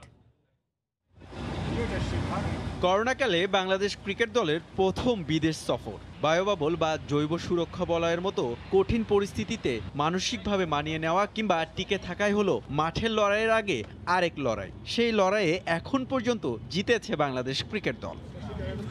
24 ফেব্রুয়ারি নিউজিল্যান্ডে পৌঁছানোর পর বাংলাদেশ ক্রিকেট দলের সবাই ক্রাইস্টচার্চের একটি হোটেলে এক সপ্তাহ 4 দেয়ালের মাঝে বন্দী থাকে। স্বাস্থ্য সুরক্ষার নিয়মের বেড়াজালে পরের সপ্তাহে বাংলাদেশ দলের 20 ক্রিকেটার 3 ভাগে ভাগ হয়ে সুযোগ পায় অনুশীলনের। দেখতে দেখতে পেরিয়েছে ধরাবাঁধার 14 দিনের কোয়ারেন্টাইন পর্ব। 2 সপ্তাহ পর নিউজিল্যান্ডের মুক্ত আকাশের নিচে বাংলাদেশ দলের ক্রিকেটাররা টেস্ট ক্রিকেটের মতোই এতদিন ধৈর্যের পরীক্ষা দিতে হয়েছে টাইগারদের। সবাই হয়েছেন উত্তীর্ণ, উল্লাস তাই অনেকের কাছে এখন প্রাণবন্ত। অনেক ভালো যাচ্ছে, কোয়ারেন্টাইন শেষ হয়েছে, আজকে লাস্ট দিন কোয়ারেন্টাইনে। সো আজকে লাস্ট প্র্যাকটিস অলসো। 7 দিন খুব বাজে লাগতেছিল, পরে 7 দিনে 2 ঘন্টা করে প্র্যাকটিস করতে পারে, খুব ভালো লাগছিল। তো এখন টোটালি ফুল ডে করে সুযোগ পাওয়া খুব ভালো লাগতেছে। তার আগে আরেক দফা করোনা টেস্ট দিতে হয়েছে তামিম, মুশফিক সহ কোচিং স্টাফদের। সবাই চতুর্থবারের মতো নেগেটিভ হয়েছেন। বুধবার বিকেলে বাংলাদেশ ক্রিকেট দল যাবে কুইন্সটাউনে। সেখানে প্রথমবারের মতো দলীয় অনুশীলন করবে টাইগাররা 5 দিন ধরে। এরপর 17 মার্চ একমাত্র 50 ওভারের প্রস্তুতি ম্যাচ। তারপর 20 মার্চ ডানেডিনে 3 ম্যাচ সিরিজের প্রথম ওয়ানডেতে মুখোমুখি হবে বাংলাদেশ ও নিউজিল্যান্ড ক্রিকেট দল। হুমায়ুন কবির রোজ। জুনের আগে ঢাকা প্রিমিয়ার লিগ শুরুর কোনো সম্ভাবনা নেই। ক্লাবগুলোর সঙ্গে আলোচনার পরেই আসবে চূড়ান্ত সিদ্ধান্ত, জানিয়েছেন সিসিডিএম চেয়ারম্যান কাজী ইনাম আহমেদ। সময় স্বল্পতার কারণে 20 থেকে 25 দিনের মধ্যে লিগ শেষ করতে টি-20 ফরম্যাটে লিগ আয়োজনও আছে ভাবনায়। আর টুর্নামেন্ট শুরুর আগেই ক্রিকেটারদের দেয়া হবে কোভিড ভ্যাকসিন। নিউ নর্মাল পরিস্থিতিতে অনেক দেশে শুরু হয়ে গেছে খেলাধুলার স্বাভাবিক কার্যক্রম। বায়োসিকিউরিটির মধ্যে থেকে বাংলাদেশেও হয়েছে 2টি টুর্নামেন্ট। তবে ঘরোয়া ক্রিকেটের সবচেয়ে বড় আসর ঢাকা প্রিমিয়ার লিগ নিয়ে নীতি নির্ধারকরা আসতে পারছিলেন না কোনো সিদ্ধান্তে। ক্রিকেটারদের রুজিরুটির সবচেয়ে বড় এই আসর মাঠে গড়ানো নিয়ে অচলায়তন কাটাতে উদ্যোগী বিসিবি। হয়েছে কয়েক দফা আলোচনা। এখন পর্যন্ত চূড়ান্ত কোনো সিদ্ধান্ত নিতে না পারলেও নীতিগতভাবে কিছু বিষয় ঠিক করেছে সিসিডিএম। জাতীয় দলের ব্যস্ত সূচি সামনে, সেটা বিবেচনায় রেখে করা হচ্ছে ঘরোয়া ক্রিকেটের ক্যালেন্ডার। সে হিসেবে জুনের আগে ডিপিএল শুরুর কোনো সম্ভাবনা নেই। জুনে এশিয়া কাপ হলে লিগ আরও পেছাতে পারে। সময় স্বল্পতার জন্য লিগ শেষ করতে সর্বোচ্চ 20 থেকে 25 দিন সময় পাবে সিসিডিএম। তাই এবারের লিগ হতে পারে টি-20 ফরম্যাটে। ভেন্যু হিসেবে বিসিবির পছন্দ মিরপুর, ফতুল্লা ও বিকেএসপি। সবকিছু কনসিডার করে আমরা এখন 1টা বা 2টা উইন্ডো বের করার চেষ্টা করছি। আনফর্চুনেটলি সেটা আমরা মে জুন মাসের আগে করতে পারছি না। প্লেয়ারদের কথা চিন্তা করে যেভাবে হোক আমরা টুর্নামেন্টে করতে চাই। ক্লাবদের সাথে বসে then only we can confirm the format, বুঝতে পেরেছেন? বাট আমাদের যতগুলো ডে আছে এবং যতগুলো ঘন্টা আছে এবং যতগুলো মাঠ আছে সেটার মধ্যে only certain number of overs can be maybe played. কিছু জটিলতা তারপরও থেকে যায়, সেটা ক্রিকেটারদের পারিশ্রমিক নিয়ে। গত বছর মাত্র 1 রাউন্ডের খেলা হলেও অনেক ক্রিকেটারই পেয়েছেন পারিশ্রমিকের 50%। সিসিডিএম এর চাওয়া অসমাপ্ত লিগটাই শুরু করা। অবশ্যই আমরা আলাপ করব। আমার মেইন ইচ্ছা থাকবে to make sure that the players are well taken care of. এটা কিন্তু মোস্ট ইম্পর্টেন্ট। এখন যদি ভ্যাকসিন অপশন আছে অবশ্যই আমরা চেষ্টা করব, এবং ভ্যাকসিনের বিষয়টা কিন্তু এনএসসি থেকেই তারা আমাদেরকে একটা লিস্ট চেয়ে পাঠিয়েছে, আমরা সেটা দিয়েছি। আমরা আশা করছি প্রিমিয়ার লিগের সকল প্লেয়ারদের, প্রিমিয়ার লিগের সাথে যারা ground staff, other people, match অফিশিয়ালস involved, সবাইকে কিন্তু আমরা ভ্যাকসিনে দিতে পারবো। যদিও সবকিছু নির্ভর করছে ক্লাবগুলোর মর্জির উপর। আগামী সপ্তাহে ক্লাবগুলোর সঙ্গে আলোচনায় বসার কথা সিসিডিএম এর। প্রিমিয়ার লিগ নিয়ে সিদ্ধান্ত ঝুলে থাকলেও প্রথম, দ্বিতীয় ও তৃতীয় বিভাগ লিগের খেলা অনুষ্ঠিত হবে অক্টোবরে। সাজিদ মুস্তাহিদ, সময় সংবাদ, ঢাকা। 25 মার্চ থেকে 10 দলের অংশগ্রহণে কুমিল্লায় শুরু হবে বাংলাদেশ গেমসের পুরুষ দলের ফুটবল ইভেন্ট। এর 4 দিন পর 8 দল নিয়ে কমলাপুর স্টেডিয়ামে আসর শুরু করবে নারীরা, নিশ্চিত করেছেন বাফুফের সাধারণ সম্পাদক আবু নাইম সোহাগ। নারীদের অনূর্ধ্ব 14 পর্যায়ে হওয়ায় এখান থেকে অনেক প্রতিভা পাওয়ার আশা করছে বাফুফে। কোনো বয়স লিমিট না থাকলেও একই প্রত্যাশা রাখা হচ্ছে পুরুষ ফুটবল থেকেও। আনুষ্ঠানিকভাবে নবম বাংলাদেশ গেমসের পর্দা উঠবে 1 এপ্রিল। যদিও এর আগেই শুরু হয়েছে নারী ক্রিকেট, এবার সে পথে হাঁটতে যাচ্ছে বাংলাদেশ ফুটবল ফেডারেশন। ম্যাচ সংখ্যা বেশি হয়, গেম শুরুর আগেই ইভেন্ট শুরুর সব কার্যক্রম গুছিয়েও এনেছে তারা। 25 মার্চ 10 দল নিয়ে কুমিল্লার ধীরেন্দ্রনাথ দত্ত স্টেডিয়ামে শুরু হবে পুরুষ ফুটবল দলের বাংলাদেশ গেমস। টিমগুলো নেওয়া হয়েছে ন্যাশনাল চ্যাম্পিয়নশিপের ফলাফল অনুসারে। 29 মার্চ আসর শুরু করবে নারীরা। জেএফএ কাপে ভালো করা অনূর্ধ্ব 14-র 8 দল নিয়ে হবে এই আসর। জাতীয় ফুটবল চ্যাম্পিয়নশিপ থেকে যে টপ 10টি দল রয়েছে সেই টপ 10টি দলকে নিয়েই আমরা আমাদের বঙ্গবন্ধু বাংলাদেশ গেমসটি আয়োজন করব, যেটা 25 তারিখ থেকে হবে। এবং আমাদের মহিলা ফুটবলে যে 8টি দল অংশগ্রহণ করবে, যেহেতু রিসেন্টলি আমাদের যে জেএফএ কাপ ওমেন্স ফুটবল খেলা শেষ হবে, তো এই ফেজ থেকেই আসলে এই প্রাথমিক পর্ব থেকে টপ 8টি দলকে নিয়ে 7টি জোনের 7টি চ্যাম্পিয়ন দল এবং বেস্ট একটি রানার্স আপ, এই 8টি দলকে আমরা আমাদের বঙ্গবন্ধু বাংলাদেশ গেমস 2021-এ মূল পর্বে খেলার আমরা সুযোগ দিব। বাংলাদেশের সবচেয়ে বড় এই গেমস থেকে প্রতিভা খুঁজে বের করার পরিকল্পনা রয়েছে বাফুফের। বয়সভিত্তিক পর্যায়ে হয় নারীদের ক্ষেত্রে তা ফলপ্রসূ হবে বলে আশাবাদ কর্তা ব্যক্তিদের। পুরুষ দলের বেলায় কোনো বয়স সীমা না থাকলেও আশা রাখছে ফুটবল ফেডারেশন। প্রতিভাবান খেলোয়াড়দেরকে খুঁজে নিয়ে আসা বাফুফের কিন্তু এটা একটা কন্টিনিউয়াস জব, সেই কাজটা আমরা করে থাকি এবং এটা আমরা নিশ্চিত করতে চাই যে আমাদের এই বাংলাদেশ গেমসে, সেটা আমাদের পুরুষ ইভেন্ট হোক এবং মহিলা ইভেন্ট হোক, আমরা কনফার্ম করতে চাই যে আমাদের বাংলাদেশ গেমসের পুরুষ এবং মহিলা দুই ইভেন্টে আমাদের প্রতিভান্বেষণ কর্মসূচিগুলো আমরা ক্যারি করব এবং সেখান থেকে প্রতিভাবান খেলোয়াড় যারা থাকবে অফকোর্স আমরা আমাদের যে জাতীয় পর্যায়ের প্রোগ্রাম থাকবে সেখানে তাদেরকে অন্তর্ভুক্ত করব। 8 এপ্রিল বাংলাদেশ গেমসে ফাইনাল খেলবে পুরুষ ফুটবল দল। এর একদিন আগে শেষ হবে নারীদের আসর। দুটো ফাইনালই হওয়ার সম্ভাবনা আছে বঙ্গবন্ধু স্টেডিয়ামে। এসএম ইকবাল, সময় সংবাদ, ঢাকা। চলতি মাসে শুরু হওয়া বাংলাদেশ গেমসে অংশ নিতে নওগাঁয় চলছে নারী হ্যান্ডবল টিমের জোর অনুশীলন। এই মুহূর্তে নওগাঁর বাদলগাছির মাঠে আছেন সহকর্মী এমা রকি। সরাসরি চলে যাচ্ছি তার কাছে। রকি, ভালো পারফর্ম উপহার দেওয়া এবং শারীরিক ফিটনেস ধরে রাখার জন্যই খেলোয়াড়দের নিয়মিত অনুশীলন করা হয়ে থাকে। তারই ধারাবাহিকতায় নওগাঁর এই প্রান্তিক পর্যায়ে বদলগাছিতে যে নারী হ্যান্ডবল টিম রয়েছে তারা নিয়মিত অনুশীলন করছেন এবং আরেকটি বিষয় হলো আগামী 1 ফেব্রুয়ারি থেকে এপ্রিল থেকে জাতীয় পর্যায়ে একটি নারী টিম খেলাধুলা রয়েছে। এই খেলাধুলাকে টার্গেট করেই কিন্তু তারা এখন এই অনুশীলনে মেতে উঠছেন এবং খুব ভোর সকাল থেকে কিন্তু বেলা 10টা-11টা পর্যন্ত এই টিম কিন্তু তারা অনুশীলন করে থাকেন। এবং আরেকটি বিষয় হচ্ছে যে প্রান্তিক পর্যায়ে এই নারী হ্যান্ডবল টিম কিন্তু জাতীয় পর্যায়ে বেশ ভালো একটি পারফর্ম তারা উপহার দিয়ে আসছেন। বিগত 4-5 বছর ধরেই এই অনুশীলনের মাধ্যমে তাদের এই খেলাধুলা উপস্থাপন করছেন, তুলে ধরছেন। তবে আমরা যেটা লক্ষ্য করছিলাম, এই গ্রামীণ পর্যায়ে যেসব খেলোয়াড়দেরকে নিয়ে আসা হচ্ছে, যারা এই নারী হ্যান্ডবল এমনিতে নানা প্রাকৃতিক সামাজিক কিছু বাধা রয়েছে, সেসব বাধা ডিঙ্গিয়ে কিন্তু এই খেলোয়াড়দের ধরে রাখাটা অনেকটাই দুরূহ বলছেন এখানকার যিনি কোচ রয়েছেন রজত গোস্বামী। তো তার কাছ থেকে একটু জানবো এই খেলাধুলা করতে গিয়ে কি কি প্রতিকূল পরিবেশ, কি কি প্রতিকূল অবস্থা আপনারা মানে ফেস করছেন, মোকাবেলা করছেন, ছোট করে বলতেন। ধন্যবাদ রকি ভাই। আসলে আমরা বাংলাদেশ গেমস আগামী 1 তারিখ থেকে শুরু হচ্ছে, তার প্রস্তুতি নিচ্ছি। বিভিন্ন প্রতিকূলতা, বিশেষ করে আমরা মেয়েদেরকে যেভাবে খেলাধুলায় নিয়ে আসছি, খেলাধুলার পরে তাদের যে আমাদের খাদ্য দিতে হয়, এটা আমাদের সব থেকে বড় সমস্যা। এই সমস্যাটা আমরা কাটিয়ে উঠতে পারছি না। আর জেলার সময় সামাজিক ভাবে চেষ্টা করা হচ্ছে, তবে মেয়ে খেলোয়াড় তাদের বিয়ে হয়ে যাচ্ছে, তাছাড়া সামাজিক ভাবে অনেকে দিতে চায় না, এই একটা সমস্যা আছে। সমস্যাগুলো কেটে ওঠা যাবে, তবে তাদের বড় প্রবলেমটা যেটা, সেটা হলো আমাদের ফিডিং এর ব্যবস্থা। আমি সমাজের সকলের প্রতি উদাত্ত আহ্বান জানাবো আমাদের এই টিমটাকে ধরে রাখার জন্য আপনাদের সার্বিক সহযোগিতা, বিশেষ করে খাদ্যের জন্য আপনারা যদি ব্যবস্থা করতে পারেন। সবাইকে ধন্যবাদ। জি ধন্যবাদ। বলছিলেন এখানকার যিনি কোচ রজত গোস্বামী। আরেকটি বিষয় হলো যে গ্রামের প্রান্তিক পর্যায় থেকে ক্ষুদ্র নিগোষ্ঠীর কিন্তু খেলোয়াড়দেরকে সম্পৃক্ত করা হয়েছে। আমরা এই খেলোয়াড়দেরকে যেটা লক্ষ্য করছিলাম, তারা কিন্তু নিয়মিত প্রশিক্ষণের মাধ্যমে ভালো যে খেলা উপহার দেওয়া, স্থানীয় পর্যায়ে তারা নিয়মিত এই খেলাধুলায় অংশগ্রহণ করে থাকছেন। পাশাপাশি হচ্ছে দেশের বিভিন্ন জায়গাতেও কিন্তু তাদের এই খেলাধুলা তুলে ধরছেন। গেল 16 ফেব্রুয়ারি কিন্তু তারা এই নড়াইলে জাতীয় নারী হ্যান্ডবল টিমের কিন্তু তাদের খেলাধুলা তুলে ধরেছিলেন। এই খেলাধুলায় কিন্তু দ্বিতীয় রানার আপ হয়েছিলেন এখানকার এই নারী হ্যান্ডবল টিমের। তো আমরা এখানে একজনের কাছে একটু জানবো এই খেলাধুলা করতে গিয়ে কি কি তাদের দিক থেকে সমস্যা ফেস করছে, ছোট করে একটু বলতে পারো। খেলাধুলা করতে গিয়ে আমাদের নানাভাবে সমস্যায় পড়তে হয়েছে। যেমন বাসা থেকে আমাদের খেলতে দিতে যাচ্ছে না, কারণ আমাদের কোনো আর্থিক ভাবে সহযোগিতা করা হয় না। এই কারণে বাসা থেকে আমাদের বাধা দেয়, কিন্তু আমরা সেই বাধা অতিক্রম করে আজকে আমরা খেলতে আসছি। আর এই 16 ফেব্রুয়ারিতে আমরা নড়াইলে খেলে একটা ভালো রেজাল্ট করছি, আমরা রানার্স আপ হয়েছি। এই কারণে আমরা খুব আনন্দিত, খুব খুশি। আর সামনে আমাদের বাংলাদেশ গেমস খেলা আছে 2 মার্চ। তো এই খেলাতে আমরা একটা ভালো রেজাল্ট করবো, এই কারণে আমরা প্র্যাকটিস করতেছি, অকাল পরিশ্রম করতেছি যেন।